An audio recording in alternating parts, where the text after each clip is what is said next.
é importantísimo para Ferrol poñer en todo o tema social que se viveu desde a Primeira República co franquismo final, de todas esas loitas obreras, de todos esos personaxes que bueno, pois deron unha cultura totalmente oposta ao que era o franquismo, no?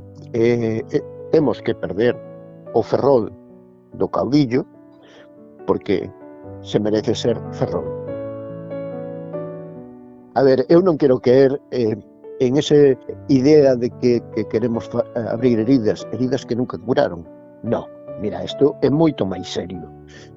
Isto é poñer o patrimonio cultural á altura do conocimento da xuventud. A ferida aberta no 36, un podcast de Nuria López.